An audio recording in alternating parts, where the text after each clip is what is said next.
I'm glad you mentioned values, because this seems to be at the absolute heart of so much of what we discuss on this program every week, and what I know a lot of people out there are concerned about. This past week, Kemi Badenoch was talking about values in a multicultural, high migration society, and I'd love to get your thoughts on this, because she suggested that actually, and who knew this was controversial, all cultures are not equal. Can we have a little look at what... Let's have a listen to Kemi Badenoch, one of the Tory party leaders. Potential. Now, you've written this morning about immigration, and you write that we cannot assume that all cultures are equally valid. So which cultures, in your view, are less valid than others? Oh, lots. Cultures that believe in child marriage, for instance, or that women don't have equal rights. I actually think it's extraordinary that people think that's an unusual or controversial thing to say. Of course, not all cultures are equally valid. So, Liz Truss, I want to ask you, should countries like Britain and also Australia, where we've also seen a large contingent of people who don't seem to subscribe to Western values and are supporting, Hezbollah and people like that, do countries need to be more selective about the cultures that they bring in to join their families? Yes. Yes. and not easy.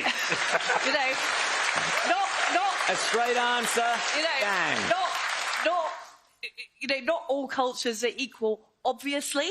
I mean, who here would want to go and live in Iran or Afghanistan or be a woman in one of those countries? Of course you wouldn't want to do that, because we live in societies that value freedom, that value things like property rights, that believe in equality, equal treatment for all people. That is what we believe in. And not only should we be more selective about who comes into our country, we also need to crack down on people trying to run alternative societies within our country.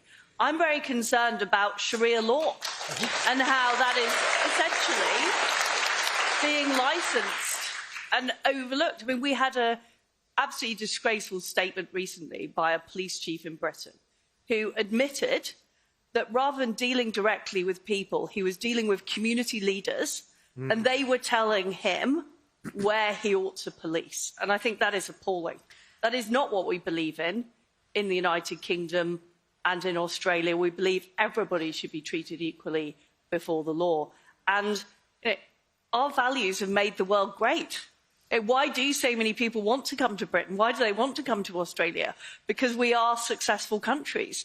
And what I fear is that the sort of hatred of Western civilization that has unfortunately become part of what the left believes in is undermining our society from within.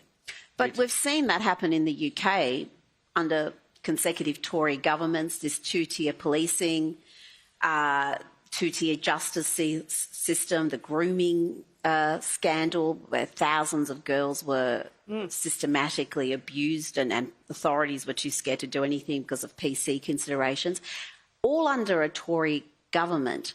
So why do we have Conservatives so often, particularly in the UK, be elected, particularly Boris Johnson with that massive majority, and then govern like he's a member of the Labour Party? Well, the problem is in Britain is our institutions have been taken over by the left.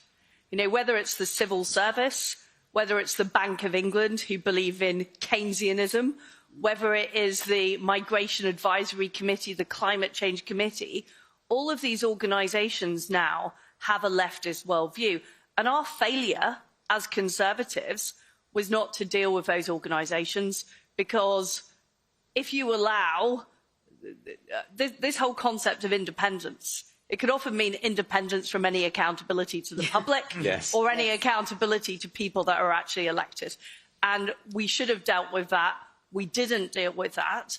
And that is why we ended up, after 14 years of Conservative government, having record immigration, the highest taxes for 70 years, and the government spending 45% of GDP. So let that be a lesson to everybody. Unless you fix the structures, unless you're prepared to repeal laws like Tony Blair's Human Rights Act, Tony Blair's Climate Change Act, Tony Blair's Equality Act, I think actually that was Gordon Brown, but unless you're prepared to repeal those things, you end up in a straitjacket set by the left. And that was what happened. Why wasn't this scorched earth policy adopted at some point, where you see the bureaucracy is the problem, it's obstructing any change you want to make? Why can't you, if you're in power, make some drastic changes and put your people in positions? Well, personally for me, so I was first elected in 2010, which is when the Conservative government got in.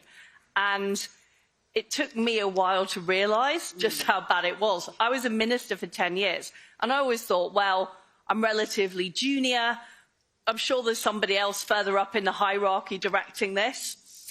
And then when I got to the top, as Prime Minister, I realised that actually there was an awful lot of power the Prime Minister didn't have, and it was held in organisations like the Bank of England or the Climate Change Committee, and there was precious little I could do at that time to change it. And in fact, what I found was when I pursued policies like cutting taxes, getting on with fracking, I was undermined by that establishment. But I think it was partly... Undermined deliberately? Well, they certainly sought to blame me for their mistakes. So if you look at what happened in the gilt market, the Bank of England admitted that 2/3 of the market volatility was down to them. And yet they managed to blame me, and the mainstream media went along with that.